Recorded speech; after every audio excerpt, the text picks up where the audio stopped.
عسلامة. تعليق استرعى اهتمامي من صديقي محمد علي.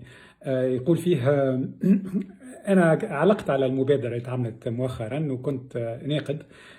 قال لي ما معناه، وينو الجيل متاعك؟ يعني شكون تعملوا حتى شيء؟ ايش بكم زعم كان في التعليق، ما قالهاش هكا، ما هذاك المعنى.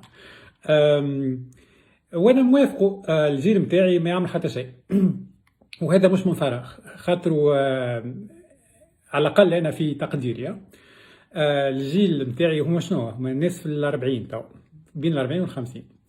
باهي الناس هذوما عاشوا شوية فترة بورقيبة وبرشا فترة بن علي وعاشوا الثورة. الحاجة اللي مهمة في حياتهم هو الخضوع. هو جيل خاضع، خاطر تربى على الضرب في المكتب. يعني هو الجيل اللي كان يبرد في يديه في الحديدة متاع الطاولة، وتدرب واستانس بتوجيهات السيد الرئيس في الليل قبل الأخبار.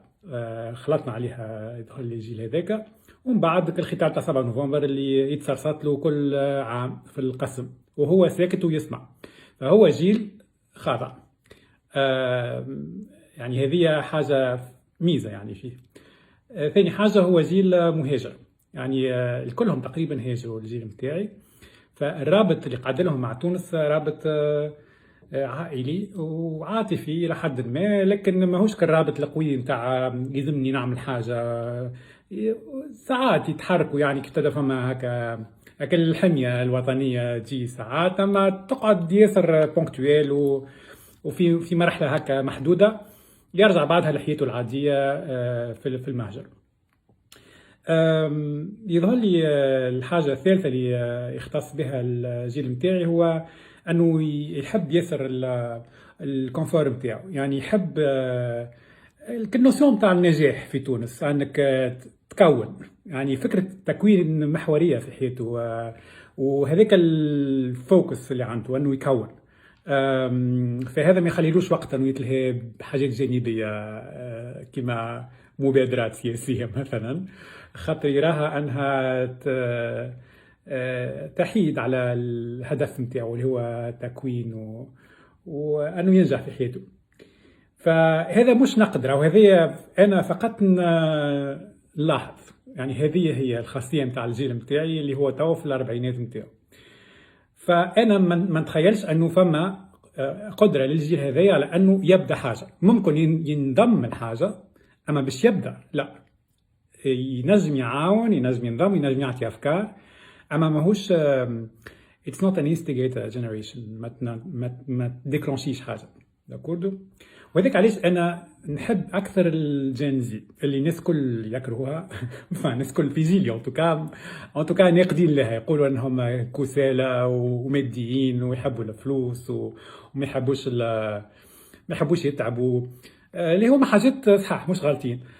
ولكن في نفس الوقت جيل يبدا يعمل حاجات ويعملها بسرعه مباغته، كما شفنا في نيبال، في مدغشقر، حاجات اللي تعملت تك تك من غير الدقه نحن نتاعنا، يعني اللي مستانسين به نتاع هيا ننظموا رواحنا وهيا نعملوا مبادره كما توا عاملين مبادره. فانا عندي ثقه اكثر بياسر في الجنزي، يعجبوني لاف جنزي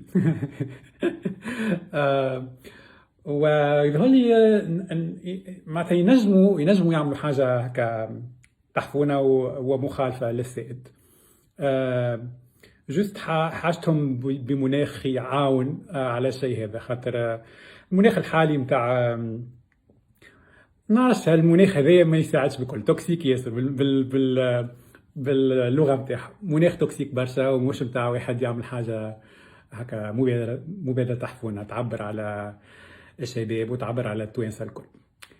هذا جوابي لمحمد علي علاش الجيل نتاعي ما يتحركش.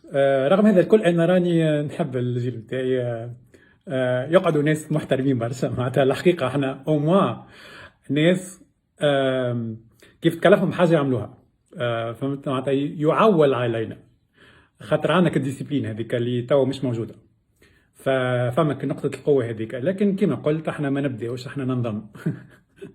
اعطيني رايك. إذا كنت من جيلي زيد أعطيني رأيك.